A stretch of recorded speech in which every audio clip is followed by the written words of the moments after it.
So hello guys, welcome to SteveKnows. I want to answer the question that I know I've been having so many times over and over when I hear of a game delayed.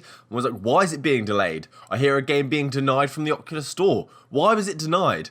And way back when the Oculus Quest was being announced, Facebook were reiterating and talking about this quality first policy, which is the requirements that they want you to hit as a developer, all the needs they want you to meet, the criteria, in order for them to allow your game onto the Oculus Quest Store. But what does that entail? What is the process developers have to go through, or what's the criteria that they have to achieve in order to get a game on the system? And I want to answer that question. I'm curious, and I've been reading a ton of documentation in preparation to actually go through this with you guys. So what I've done is I've signed up as a developer on the Oculus Quest, which if you're sideloading games, you would have done already. So in order to actually reach this documentation, in order to be able to read and see the requirements, you need to go to the developer.oculus.com page, sign in as a developer at your developer account, and choose the organization that you are. That I'm like SteveKnows Studio or something, which I'll show you here. So we're on the Oculus developer.com page, and we want to look at the Oculus Quest. So just obviously click the Quest, so we get the Quest information. Getting started, they give you a bunch of game engines to use, the SDK that you want to use. This isn't stuff that is the requirements. This is just assistance in actually developing the game at the moment. So if we keep scrolling down, we go to the publishing access side of this page. So submitting your app to the Oculus Quest Store and store requirements. So let's click on the store requirements. It'll take us to this page, and this is actually a breakdown of all of the requirements that developers have to achieve if they want their game on the Quest Store. It's broken down to packaging, so how are they delivering their product, the audio, which is the sound obviously, the performance, how well does it run, functional requirements, what functionality, what features do your application need. If we want it on the store, you need to have these. Security, how vulnerable is the application? What sort of security needs do they require before they allow it on the store? Input requirements, what certain button presses, what certain button features, and asset requirements, which is to do with all of their logo design, their art design, and we'll go into that first. But before they actually get to this page, if we go back, submitting your app to the Oculus Quest Store, click on this. There's a massive form, long form, and we're just going to go to the Oculus Quest form to fill it in. Begin the application process. What this is going to be what I just mentioned, where you have to state what company you're from, what organization. I'm SteveKnows Studios. So company name, where we're based, contact information, and then your pitch presentation.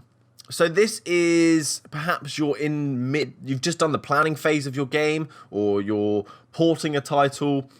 This is where you'd come and you need to present a presentation, but in a PDF format, as to why you believe this game should be on the store. And also, for some reason, you have to select your shirt size. I don't know. So if we look at the concept submission, we see there are imageries of the game, like so you can get the kind of the branding of the title, the story of the title, what's supposed to be occurring, when you want to release, the launch plan, the content after you plan on releasing, the main objectives of the game, how long the game is going to be and how much you expect it to cost, the team, and the amount of time investment you expect to take before this game is fully released. This gives Oculus an idea of the type of game you'll be delivering, when you expect it to be out, also the style and the branding of the title, and if it fits within their store. So once this has been seen and approved, you can then continue with your development plan, and then you can move on to the next phase, which we will look at now. So that's the discovery section. We can now move on to the actual design phase. So there's Oculus device specification page, which kind of lets you know the specs of the headsets in order for you to meet those. Because if you're going anything above and beyond that, it's not going to work. So you're going to need to do, when you're doing your testing, you're going to need to meet these requirements as well. One that I want you to make note of, which I'd noticed whilst reading all this, is the 4GB memory total. 4GB memory total. What we want to look at is the distribute, and then we want to go to store review policies, and then we want to go to the Quest virtual reality check guidelines. This is where things start getting interesting. This is where we see what they have to meet in order to be on the store. So let's first look at the packaging. How is this supposed to be constructed? How is it supposed to be packaged? What are the sort of the configurations of your Android application that you're going to need to meet in order for Oculus to accept your app? Because it needs to run on their platform, so the configuration needs to match their platform requirements. So first off, the one they're talking about here is that they want the manifest, because this is an Android application. They'll have a manifest XML file which will highlight all of the kind of the dependencies, the versions, the metadata of the application and the requirements of it. And so in there, they actually require you to have certain specs, such as the Android version. The Android version needs to match what's using on the headset. It needs to be using the right API. Otherwise, you could run into some certain issues. They also want to check that the release version of this game is actually higher than what's currently available on the store. And they also want to make sure that the package name is unique. You need to meet those. That's what's here. This is what this section's all about on packaging part 1. So with the APK signer, what you're doing is you're signing your APK file, providing a certificate, and then running this command to confirm that all of the supported versions of Android that you can run this APK on can read that certificate as well. Just before going forward, I do want to make it clear, I'm not an Android expert.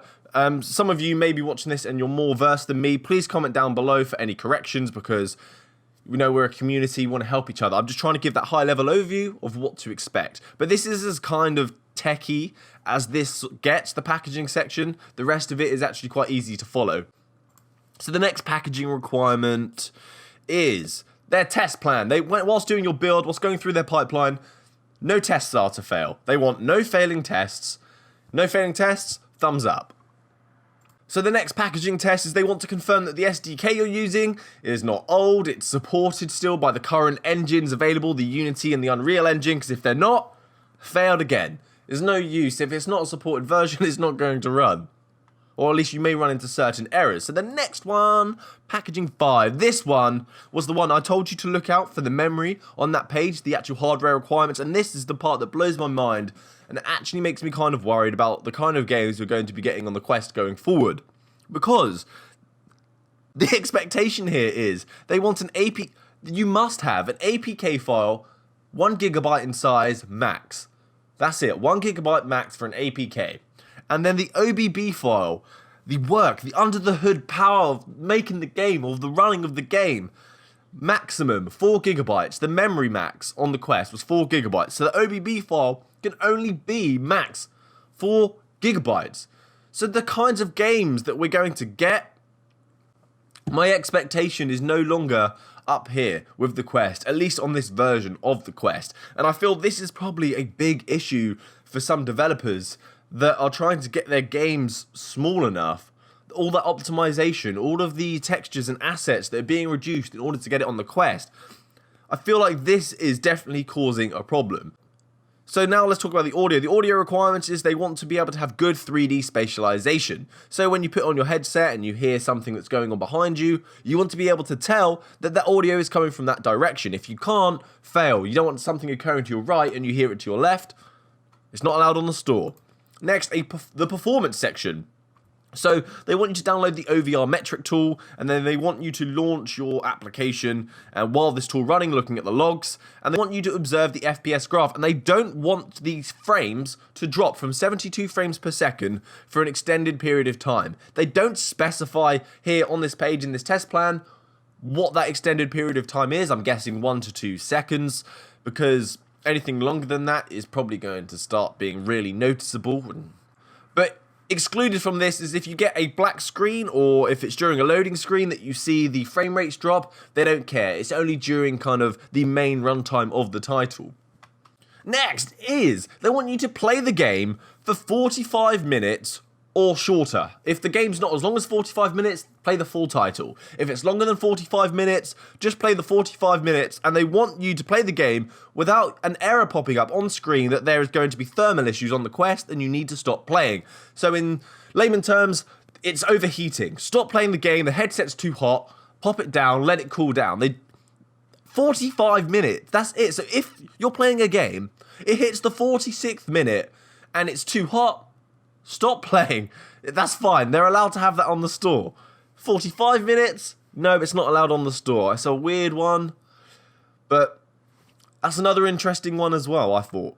The next performance requirement. Launch the title and count the seconds until the application is actually loaded and displaying something to the user and receiving head tracking input.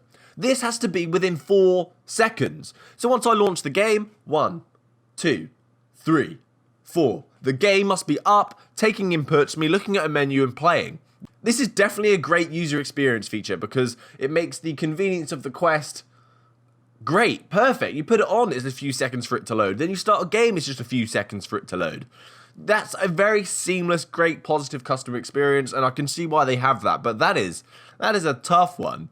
Okay, now the functional requirements. Functionality. Okay, so they want you now to start the game, play the game again, same test, for 45 minutes, play the game for 45 minutes. They don't want to see any crashes, any freezes, or any extended periods of unresponsive states. So if something goes wrong in game, it needs to be resolved pretty quickly, but they don't want to see any moment within that 45-minute period that the game cannot be played. So again, the 46th minute, something goes wrong, you've passed the test, welcome to the Quest Store. Okay, so this functional requirement is all about pausing the game. In what scenarios do we need the game paused? How do we play? How does the user use the headset? So what moments do we need to pause the game in order for them to maintain their state? So what they're looking for is when you're wearing the headset, if you press the Oculus home button and you go to the home page, they want that to pause the game. That's where you see the resume or quit. And the next one is they want you to press the power button to turn the display off. If you press that and it goes into standby mode, the game needs to be paused. Also, if you take the headset off and you put it down for an extended period, around 10 seconds, the game needs to be paused. So when I pick it back up again, put it on my headset, it's paused. And then also when you walk outside of the Guardian boundary and the Guardian boundary pops up, the blue lines, the blue grid, the game also needs to pause there. So the next one is they want you to play 45 minutes of the game. So if you played the game for 45 minutes and you get to a point where you can't progress, it's stopped, you don't know how to get past it, it's not allowed on the store. The example they gave for this is if your app requires a login, provide the user with instructions for them to successfully create an account. These instructions must be discoverable in VR, but an account creation could happen in 2D. So there we go. In order for a user to progress, the information has to be there, available within a 45-minute period of playing the game from start to 45 minutes in. But again, if this happens 46 minutes in the game, it's allowed. It's allowed. It's nuts. Okay, the next requirement is, does the user's data persist? When they launch a game, they play partway through, they quit and restart the application. Is where they left off still there? Is their saved data still available? If it's not, you're not allowed on the store. If it is, thumbs up. So that's quite an obvious one, isn't it? Okay, the next requirement is to do with the tracking of the headset. You must be able to have HMD positional tracking whilst in game. So if I want to move forward, back, side to side, left or right, up and down, in a circle, that is all tracked within the game. It should look like you are actually within the world perceiving this virtual reality. That's what they are after here. There are some guidelines on how they want you to actually implement. We'll just take a quick look. VR general guidelines, acceleration, speed, direction. See, again, it's all about setting a standard in virtual reality titles so we don't get this random mix and mishmash. We get a seamless experience across all of our titles, all of our games. That's what they're trying to achieve here. The next one, during a 45-minute period of you playing the game, you must only be referenced to Quest hardware. So if you're given instructions during a training period, you don't want a Vive remote or a Vive button instruction. It has to be Quest-based hardware. If it's not, you're not allowed on. Next is they want you to put your headset into airplane mode. If you're then within a game and you need to connect to the internet, it must not connect to the internet. It must prompt the user, please connect, in order to progress. If it doesn't do that, it's breaking some sort of law, I swear. You said don't connect to the internet, airplane mode, and it's still going off. That is a bad bug, and I'm sure people would not be happy with that one. The next one, I believe this is relatively new because there was an update about downloads now persisting after you take off your headset in the last kind of update. So now they want you to launch the app, start a download, pop the headset down, and the download should still be occurring. So when you put the headset on, the download would still be there. And that includes your DLC, in-game content, and the application itself. Next, the next functional requirement is to do with your orientation, putting on the headset, turn around, hold down the Oculus home button and your orientation should be reset, so now the new direction you're facing is now the new forward. If it's not, fail. You're not allowed on the store. That is a must. And that is a seamless thing throughout all of the games that I've played, and it's incredibly helpful because it should be agnostic of title. This is an interesting one. This is a functional requirement to do with kind of the design of these games. So when you load up that menu, when the menu loads, they don't want anything headlocked. So when you're turning your head, that menu is not to follow you. They don't want anything like that because it's a motion-inducing experience. Everything in the UI must be virtually represented, and for you to be able to look around and it still be positioned there. The only thing they are allowing to be headlocked are things like reticles of gun. So when you're aiming with your head and it stays in the center. Anything else, not allowed.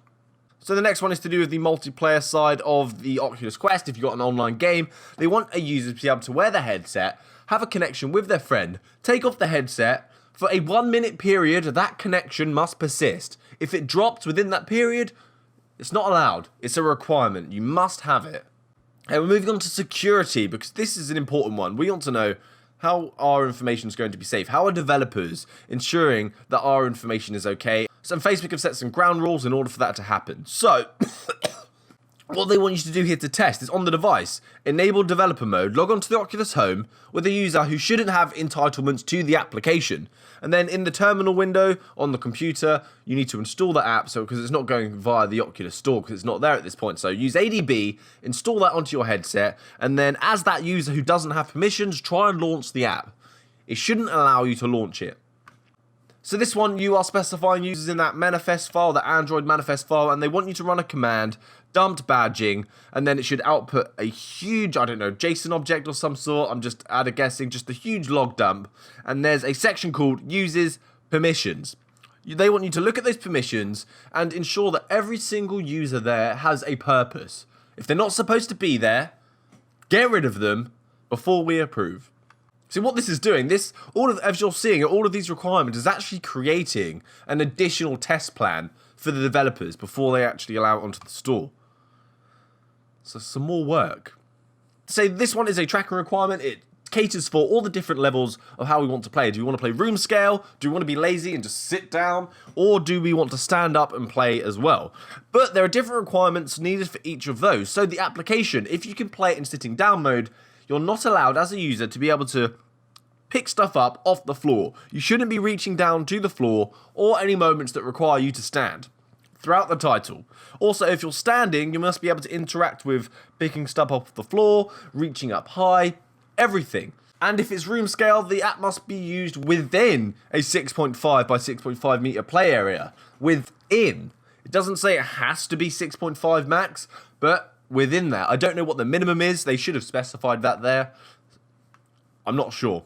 Okay, this one is input validation. So they want you to launch the game, click the menu button, and then a app menu should open up in-game. So we have the home button on the right side and then the menu button on the left remote. We just want to tap that and it should bring up an in-app game menu. This isn't a requirement, it's recommended. Some games do have things like watches that you press in order to pause the game and that brings up a menu, but it takes me a lot longer to realise that's what's supposed to occur because I do always try the button first, so again, a great user experience one.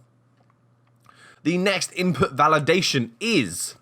So the next input validation, they want you to launch the title and pick up an object with the grip buttons. So instead of using these to pick stuff up, going down and pressing this to pick up, they want you to use the grip. Again, it's not a requirement, it's a recommended requirement because that deepens the immersion, I suppose. And it also, why would you be using the trigger to pick stuff up? I suppose unless you're a puzzle game and all you do is pick stuff up. Next is the input 3, which is not actually an input 3. It's actually an asset requirement, but for some reason they have a little bug. What are you doing? So let's click on asset 1. I'm not going to go over these ones because they're just very basic. They're to do with branding. I'm just going to show you the Oculus Store Art guidelines, and then that covers all of the requirements they have in assets. Some of them are pretty interesting. So we download this PDF.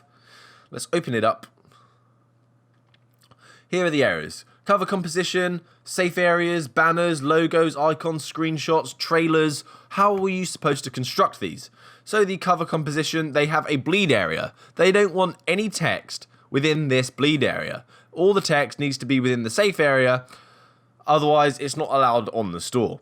Also, the clarity. They don't want busy backgrounds. If you're putting text over stuff, it's got to be a very kind of user-friendly, well-designed background.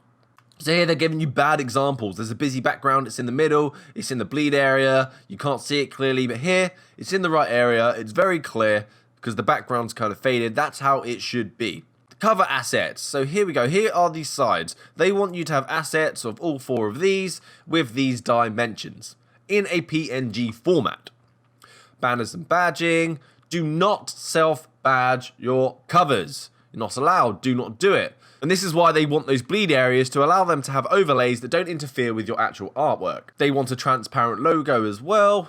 So lots of kind of artwork and design that needs to be supplied on top of it in order for you to be on the store, which is, it makes sense as from an operational standpoint, in order for their UI to look nice.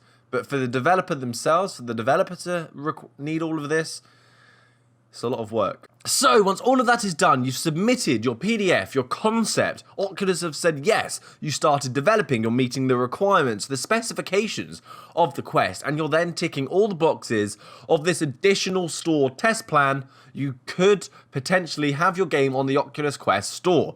From all the reading I've done, I'm not sure if there's additional requirements that Oculus have at their end. Maybe there's some sort of objective opinion in this decision as well. It's not just they've ticked all the boxes, yes, thumbs up, because you could potentially get some sort of games that kind of find a loophole, cheat the system, and just kind of make a bad experience for people. Like we saw with that horrible VR title, I don't want to say it, I'll pop the text there, that